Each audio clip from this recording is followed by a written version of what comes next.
Bom dia, irmãos. A paz do Senhor.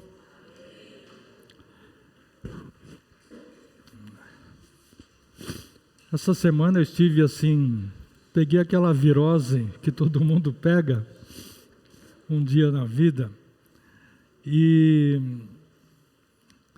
eu cheguei a ficar acamado, né? Da meia-noite às 6 eu fiquei acamado ali toda noite, semana inteira, mas foi uma virose que me derrubou realmente. Teve um dia que eu levantei, fui no banheiro e não conseguia voltar para a cama. Estava tão zonzo assim, falei, nossa, eu vou desmaiar aqui no caminho, não vou conseguir chegar. Mas, graças a Deus, o Senhor me restaurou. Obrigado, minha amada.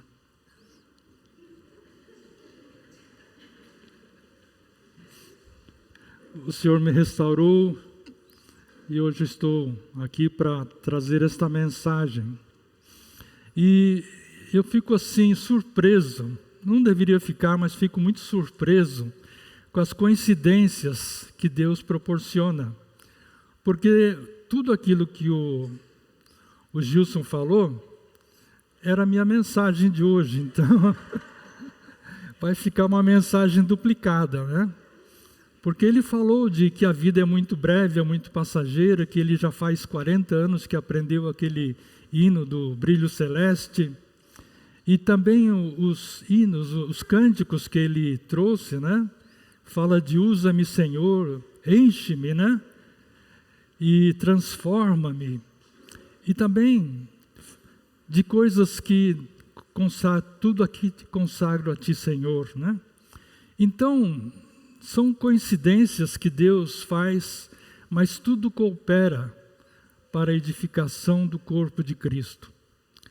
E por isso eu gostaria de trazer para vocês uma mensagem que está lá no livro de Eclesiastes, capítulo 12, versículos de 1 até 7. É de uma sabedoria imensa esse Eclesiastes 12, 1 a 7. Fala assim: lembra-te do teu Criador nos dias da tua mocidade, antes que venham os maus dias e cheguem os anos dos quais dirás, não tenho neles prazer. Antes que se escureçam o sol, a lua e as estrelas, do esplendor da tua vida, e tornem a vir as nuvens depois da chuva. No dia em que tremerem os teus braços e se curvarem as tuas pernas, e cessarem os teus dentes da boca e escurecerem os teus olhos, os teus lábios se fecharem, no dia em que puderes falar em alta voz, não puderes falar em alta voz, e todas as harmonias da música te diminuírem. A versão que está sendo projetada não é a que eu estou lendo, tá? A minha versão é aquela Almeida Revista e Atualizada.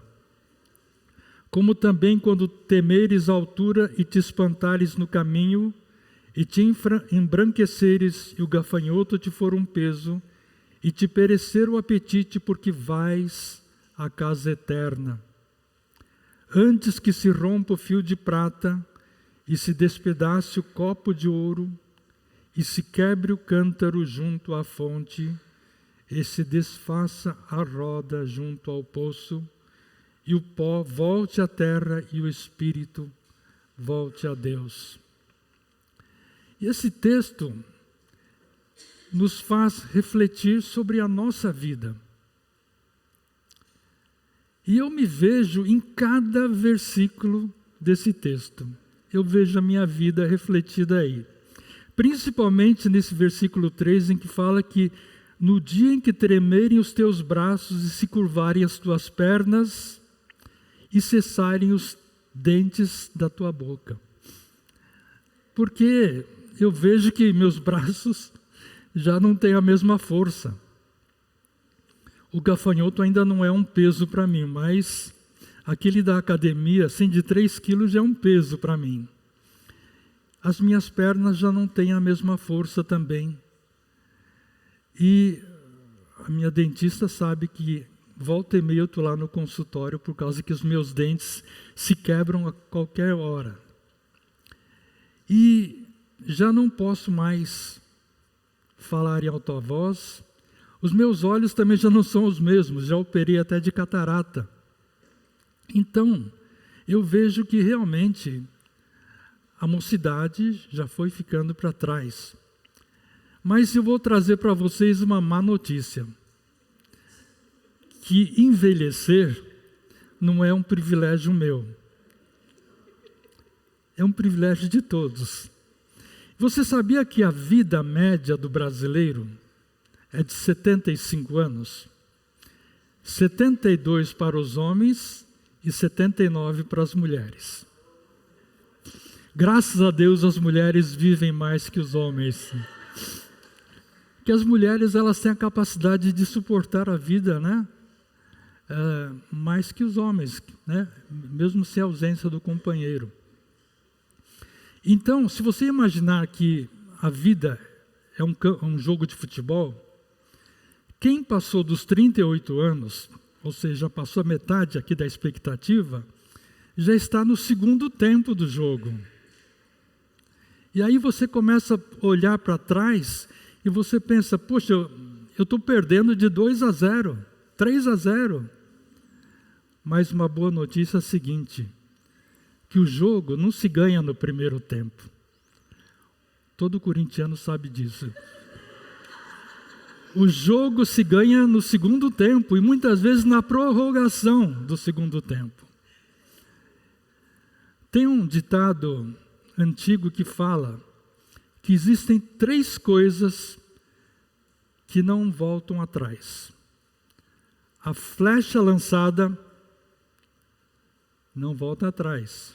Por isso a flecha tem que atingir o alvo, como diz o coro que nós acabamos de cantar. Outra coisa que não volta atrás, a palavra pronunciada. Na hora que você fala uma coisa, não dá para engolir de volta. No WhatsApp ainda dá para você apagar, às vezes dá tempo. Mas na hora que você fala uma coisa, aquilo lá já saiu, já foi ouvida, e aquilo não pode voltar atrás. E a terceira coisa que não volta atrás é a oportunidade perdida. Eu não sei se você já teve o sentimento de tristeza ou de frustração por ter perdido uma grande oportunidade na sua vida. Se você disser que nunca teve uma grande oportunidade, de duas uma. Ou você não está sendo totalmente sincero, ou talvez você esteja afirmando que Deus não foi totalmente justo com você. Quando a gente olha aquela parábola dos talentos, que está lá em Mateus 25, não precisa projetar, vemos que Deus deu para os seus servos alguns talentos, né? O talento naquela época era uma medida, era um dinheiro, que eu li em alguns textos lá da internet, que hoje um talento valeria cerca de 300 mil reais. Então, para um dos servos, segundo a sua capacidade, para o primeiro servo ele deu 5 talentos, que é uma grande quantia. E esse servo que recebeu 5 talentos, ele trabalhou com esses talentos, aplicou, fez negócios e duplicou. E devolveu ao seu senhor o dobro daquilo que havia recebido. Ao segundo servo ele entregou 2 talentos e da mesma forma esse multiplicou por 2 e devolveu ao seu senhor. E o que recebeu 1 talento ficou com medo de perdê-lo, enterrou. E quando o seu senhor voltou, ele falou, olha, toma de volta teu talento, porque é melhor devolver o que eu recebi do que não entregar nada, né? E ele, além de perder a chance de multiplicar aquele talento, ele foi castigado pelo Senhor. E assim como na parábola dos talentos, todos nós recebemos algumas oportunidades na vida, porém, muitos não enxergam as oportunidades. Às vezes elas estão diante dos seus olhos, mas vocês não enxergam. E essas oportunidades acontecem em todas as esferas da nossa vida.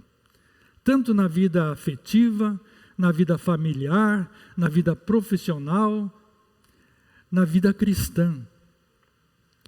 Na vida afetiva, não sei, acho que sim, né? Vocês já chegaram a amar uma pessoa? Eu acredito que sim. Com certeza, né? Sempre temos um amor na vida. E às vezes nós estamos ali diante da nossa amada, nós queremos declarar o nosso amor para ela, ela tem todo um clima, a nossa amada está lá esperando receber aquela declaração de amor, e aí na hora H você fica com vergonha, você fica tímido, você fica sem jeito e não fala nada. Quem já assistiu aqueles doramas coreanos? Esse sim, né? Todo mundo acho que assistiu. E naqueles dramas coreanos, né? Chega uma hora que o bonitão, né? O galã do filme, ele quer se declarar para a heroína do filme, né? A mocinha e tal. E aí, finalmente, os dois se encontram naquela ponte assim, bonita, sobre um lago resplandecente, uma lua enorme no fundo, né? Aquele clima, e ele chega assim diante dela, e ela esperando receber a declaração. Chega na hora, você lavou o rosto hoje? Chega na hora H, ele desvia do assunto, não fala nada, e não faz a declaração, e você fica aí se remoendo porque aquele galã ali não se declarou. Mas você pode ficar tranquila que no 60º capítulo, no último capítulo, ele vai se declarar, né? Mas na vida não é assim. Às vezes você perdeu aquela chance, aquela oportunidade, e pode ser que ela não volte nunca mais. Se você acha que nunca teve uma oportunidade na vida, saiba que existem duas espécies de oportunidade. Existem aquelas oportunidades que são espontâneas, aquelas que caem do céu, aquelas que aparecem sem você fazer nada. E por outro lado, existem aquelas oportunidades que nós mesmos criamos, pelo nosso esforço, pela nossa disponibilidade, pelo nosso trabalho diligente, pela nossa perseverança.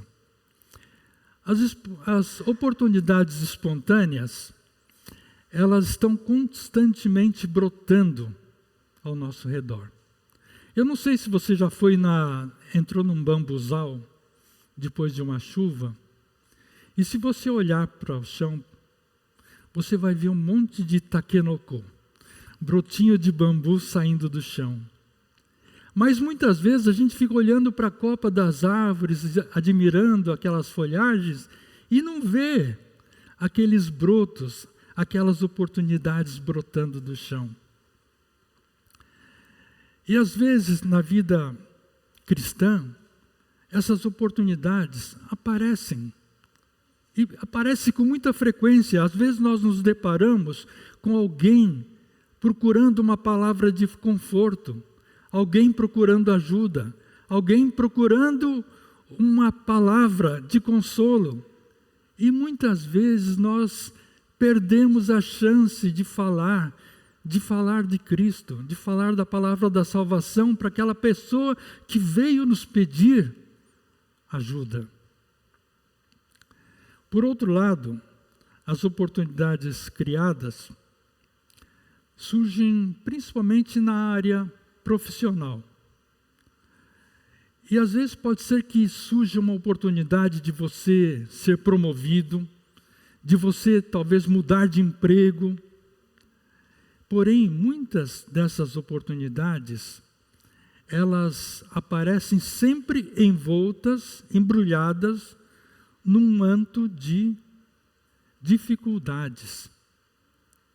Por exemplo, seu chefe chega e fala assim: olha, você vai ser promovido, porém, você vai ter que mudar de cidade. Envolta num manto de dificuldade.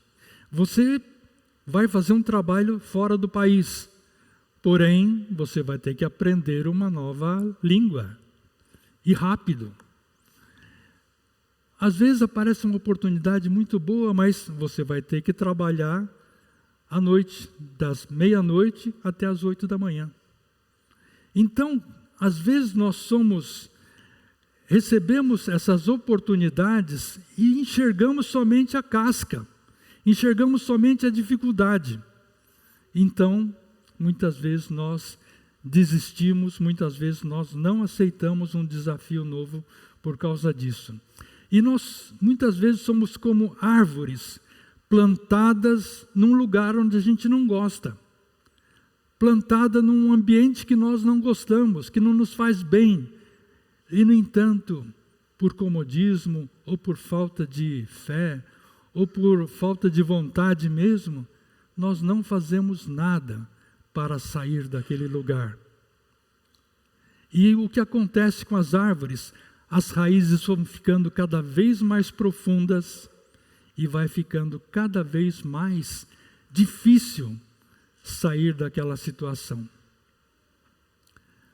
O Sir Winston Churchill, que era o primeiro-ministro da Inglaterra, nos anos difíceis da Segunda Guerra Mundial, ele dizia sempre que o pessimista vê uma dificuldade em cada oportunidade, e o otimista vê uma oportunidade em cada dificuldade. Vocês me dão licença para contar um pedacinho da minha história? Desde que eu me aposentei, há cerca de 3 ou 4 anos, eu venho complementando a minha renda no mercado de ações. E trabalhando assim na Bolsa de Valores, mais online, né? E quando uma ação começa a cair, começa a ocorrer um movimento dos investidores, cada um querendo se livrar daquela ação com medo de que ela vá perdendo cada vez mais valor e a pessoa fique sem capital. É o que a gente chama de efeito manada. Um começa a fazer, outro faz, sem saber por quê, né? E quanto mais pessoas vão vendendo as suas ações, mais elas despencam. Agora eu ficava pensando, poxa, se tem tanta gente vendendo, é porque tem muita gente comprando. Ou tem pouca gente comprando, não sei. Mas a realidade é que existem aqueles investidores que no momento em que as ações começam a cair, aí as pessoas veem a oportunidade de ganho. Porque eles compram quando a ação está lá embaixo e depois revendem quando as ações começam a reagir. Foi o que aconteceu essa semana, né? Quem acompanhou, a Petrobras, a ação Petro 4 caiu 12%. Muita gente perdeu dinheiro, mas muita gente também ganhou dinheiro com isso. E se você vê dificuldade em tudo que lhe aparece pela frente, com certeza você vai perder muitas oportunidades. E a parábola dos talentos nos lembra que todos nós, sem exceção, recebemos dons e talentos, e um dia nós vamos ter que prestar contas a Deus. Ele vai lhe perguntar: o que você fez com o talento que eu lhe dei? Por que você desperdiçou a chance, a oportunidade de falar do amor de Cristo quando você teve essa chance? Pode ser que a pessoa a quem você deixou de falar, talvez tenha sido a única oportunidade que ela tinha de ouvir a palavra de Deus. Só que existem muitos motivos, né, para não aproveitar as oportunidades na vida cristã. Eu já falei todos esses motivos que eu tenho, né? Eu enumerei aqui alguns motivos, algumas desculpas que eu já dei para não fazer o trabalho na vida cristã. Primeiro motivo que a gente ouve, e eu também já falei, olha, quando o pastor fala, olha, pastor, eu não tenho capacidade. Puxa vida, na hora que você escreve teu currículo para um emprego, você fala inglês, francês, japonês, grego, você sabe falar tudo, você sabe de matemática, você sabe de TI, você sabe... Chega na igreja, alguém pede um serviço, não tenho capacidade. Coitadinho, né? Segunda desculpa que a gente ouve, não tenho tempo. Puxa, você tem tempo de fazer tantas coisas, né? Agora, se você quer que alguma coisa seja feita realmente, você tem que pedir para uma pessoa que não tem tempo, porque essa pessoa vai realizar o trabalho. Aquelas que têm muito tempo acabam não fazendo as coisas. Outra coisa, será que você poderia pregar no culto domingo que vem? Pastor, eu não sei falar.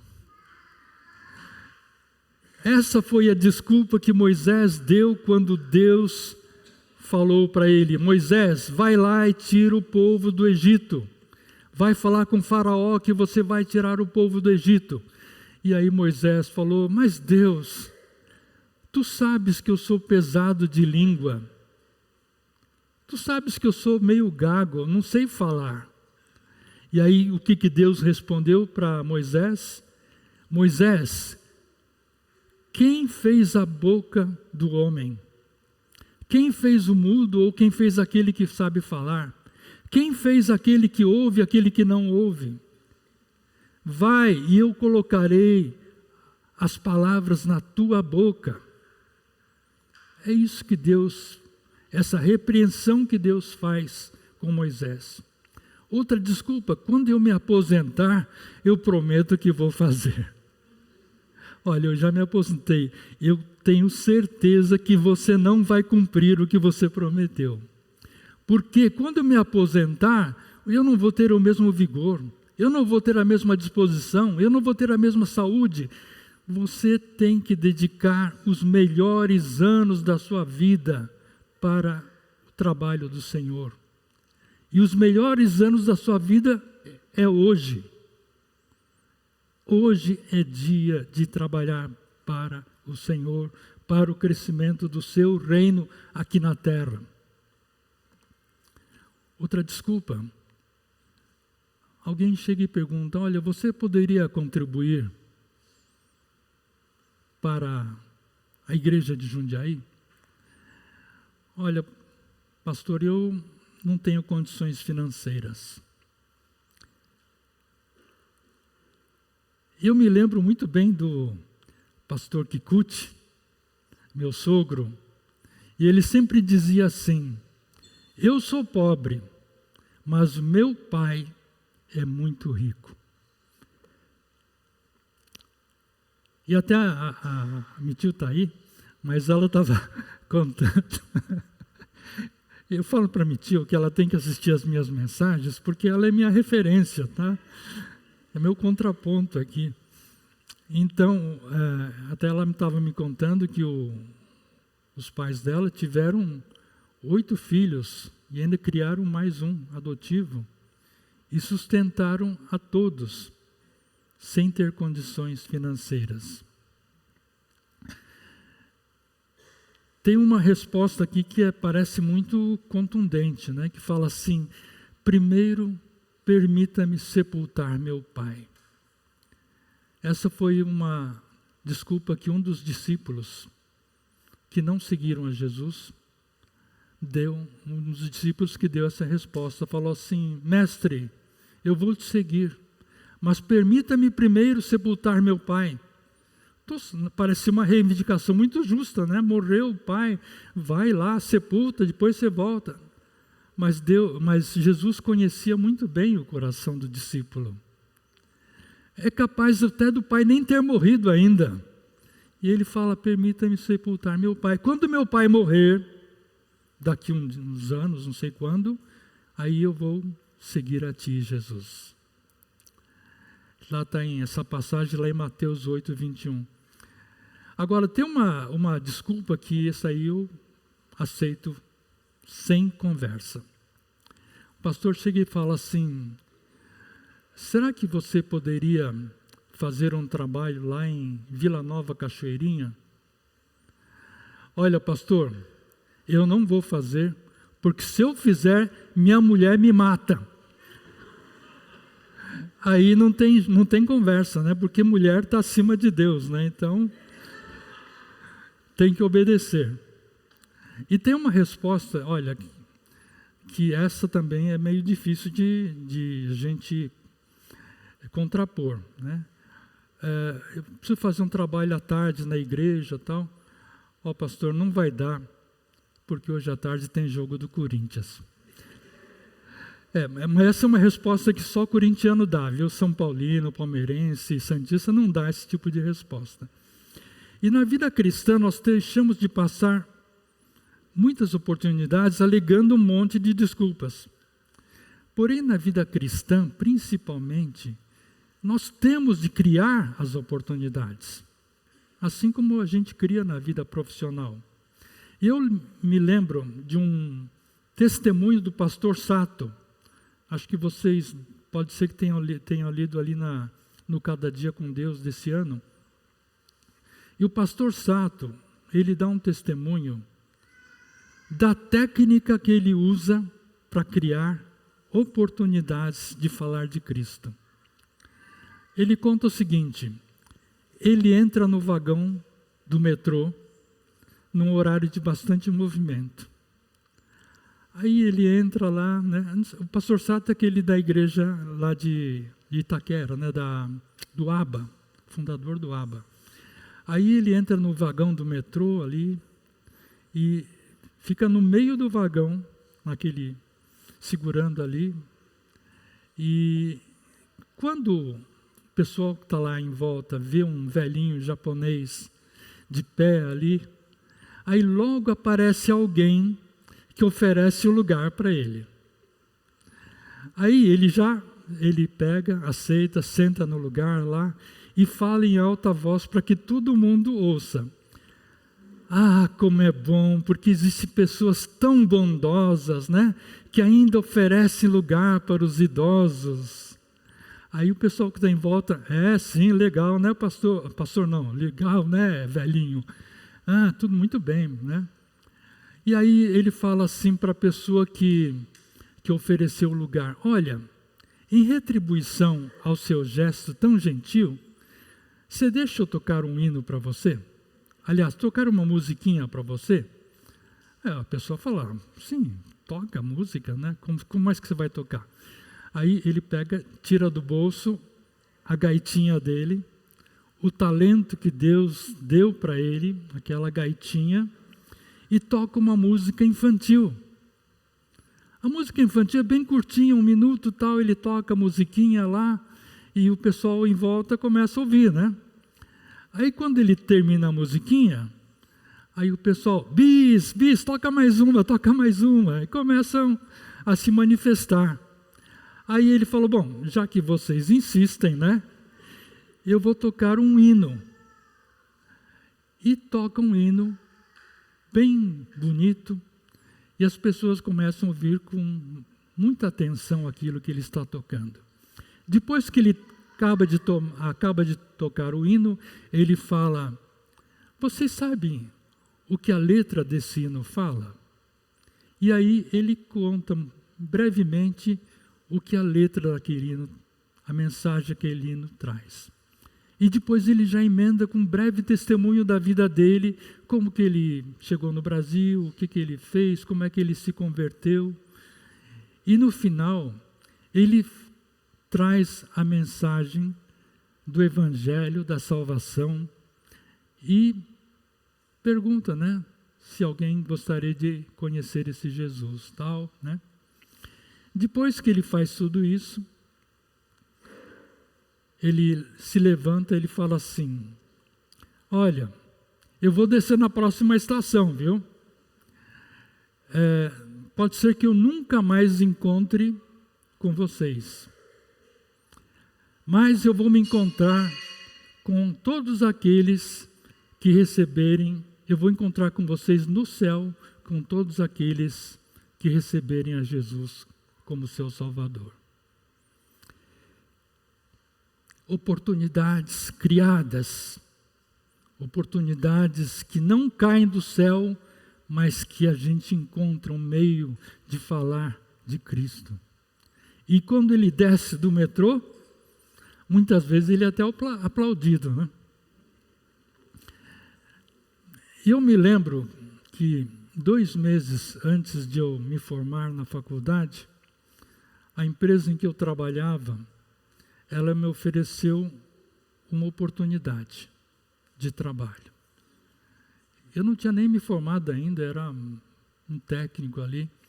Eles falaram, olha, nós estamos pensando em mandar você para trabalhar na nossa matriz. Era uma grande multinacional, na nossa matriz lá na Itália, em Milão.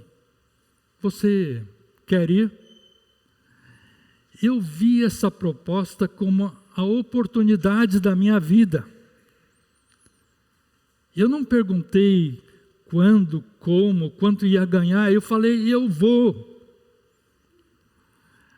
Aí, depois eu voltei para casa, todo exultante, né? Cheguei lá em casa, falei para meus pais, olha, eu vou para a Itália, eu vou ficar lá 2 anos, trabalhando lá na matriz. Aí minha mãe, Dona Maria, muito sábia, conhecendo o filho que tinha, né? Ela falou assim, nananina não. Você não vai não, senhor. Você só vai se for casado. E aí, nessa ocasião eu namorava minha tia, já fazia 7 anos, né?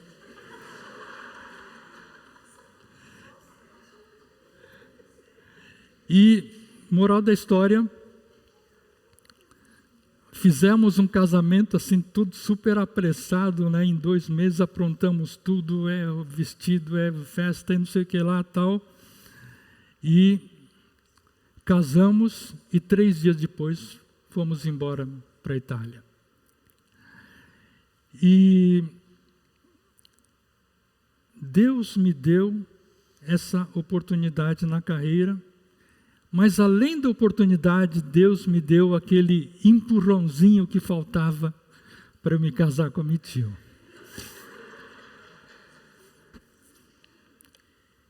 E nós iniciamos então essa jornada que já dura mais de 50 anos.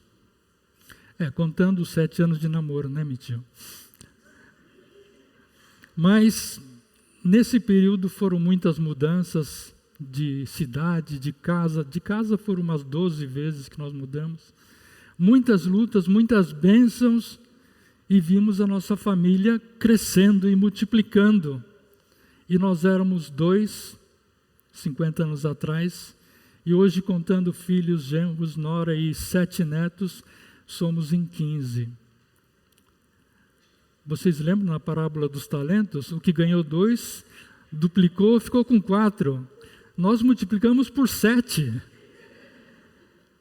Aí eu fico imaginando, como teria sido a minha vida se eu não tivesse aproveitado aquela primeira oportunidade? Como teria sido a minha vida se eu não tivesse ouvido o conselho da minha mãe e me casado com a minha tia? Por isso, se eu puder dar um conselho hoje para vocês, com relação à sua vida familiar, eu diria o seguinte: não perca a oportunidade de demonstrar amor pelo seu cônjuge. Não perca a oportunidade de conviver com seus filhos. Não perca a oportunidade de conviver com seus netos. Não perca a oportunidade de encaminhá-los nos caminhos do Senhor. Não deixe essa tarefa para outras pessoas. Faça você. Não perca esta oportunidade. Não perca a oportunidade, se você ainda tem pai ou mãe, não perca a oportunidade de honrar e amar a seus pais enquanto é tempo, enquanto eles estão vivos. Existe uma frase que diz que os mortos recebem mais flores que os vivos, porque o remorso é maior do que a gratidão. Por isso, dê flores aos vivos. Honre em vida quem deve ser honrado. Honre ao Senhor com a sua vida enquanto é tempo, porque a vida é muito breve, como disse o Gilson. A Bíblia diz que a nossa vida é como a neblina, que existe por um pouco tempo e logo se dissipa. A Bíblia diz mais, diz que a nossa vida tem a espessura de uma sombra. E a gente sabe que sombra não tem espessura. Por isso, não passe pela vida sem deixar as suas marcas. Não passe pela vida sem aproveitar as oportunidades que Deus lhe dá a cada momento. E na vida cristã, nós temos de estar sempre disponíveis para Deus. Cada vez que você disser, Senhor, eis-me aqui, Ele abrirá novas oportunidades de trabalho, Ele alargará as suas fronteiras, Ele lhe fará conhecer novas pessoas, fazendo-a viver novas experiências. Ele permitirá que você cresça espiritualmente e a sua bênção se estenderá à sua família, à sua vida profissional, à sua vida afetiva. Você irá experimentar aquela promessa que está lá em Mateus, capítulo 6, versículo 33, que diz assim: buscai em primeiro lugar o seu reino e a sua justiça, e todas as outras coisas vos serão acrescentadas. Essa é uma verdade inquestionável. A vida é a mais preciosa oportunidade que Deus deu ao homem. Você tem somente uma vida, e conforme o uso que você fizer dela, ela poderá ser uma bênção ou um fracasso. Se nós formos fiéis e fizermos da nossa vida um instrumento útil, um elemento de valor no reino de Deus, certamente o Senhor vai te abençoar e a sua misericórdia, a sua bênção se estenderá por 1000 gerações. E não sou eu quem falo isso. Lá em Deuteronômio capítulo 7, versículo 9, diz o seguinte: saberá, pois, que o Senhor teu Deus é Deus, o Deus fiel, que guarda a aliança e a misericórdia até 1000 gerações, aos que amam e cumprem os seus mandamentos. Porém, para que a nossa vida seja bem-sucedida, cheia das bênçãos do Senhor, é necessário que nós entreguemos a nossa vida a Deus, crendo que Ele conhece as nossas virtudes, as nossas falhas, Ele sabe o que é melhor para nós. Não cabe a nós ficar julgando se temos ou não temos capacidade. Quando Ele nos dá uma missão, quando Ele nos dá um trabalho, Ele nos capacita. Consagre a sua vida ao Senhor. Como disse no cântico que nós cantamos agora há pouco, né? Quero minha vida te oferecer. Consagre a sua vida a Deus. Diga a Ele: eis-me aqui, Senhor. Eu não sou nada. Eu nada tenho a oferecer, mas eu quero ser um instrumento nas tuas mãos. Eu quero ser um objeto útil, que faça diferença, não só na minha vida, mas na vida de outras pessoas, na vida da minha família, da minha comunidade.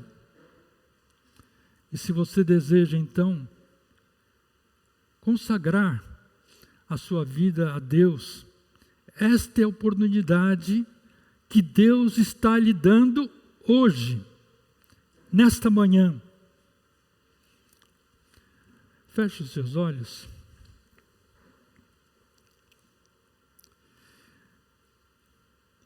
Se você realmente tem o desejo de apresentar a sua vida diante de Deus, se você quer ser usado por Ele, se você quer ser um instrumento nas mãos dEle, diga no seu coração, neste momento, com toda a sua alma, com todo o seu entendimento: Senhor, eu quero oferecer a minha vida, quero consagrar a minha vida no teu altar, Senhor, para ser usado por ti.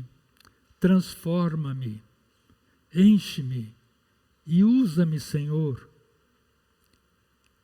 Pai amado, nós queremos te agradecer por este momento em que recebemos a tua palavra e queremos pedir ao Pai que essa tua palavra faça eco no nosso coração. Transforma, Senhor Deus, a nossa mente, tira de nós qualquer egoísmo, que a gente possa pensar, Senhor Deus, no teu reino, e que a gente possa ser usado, Senhor, para expandir o teu reino aqui na terra. Que a tua graça, a tua misericórdia, a tua bondade seja derramada sobre nossas vidas e que nós possamos torná-la uma vida frutífera, uma vida que produza bons frutos para o Senhor. Nós oramos, nós agradecemos e pedimos essas coisas no nome do Senhor Jesus. Amém. Amém. Obrigado, irmãos.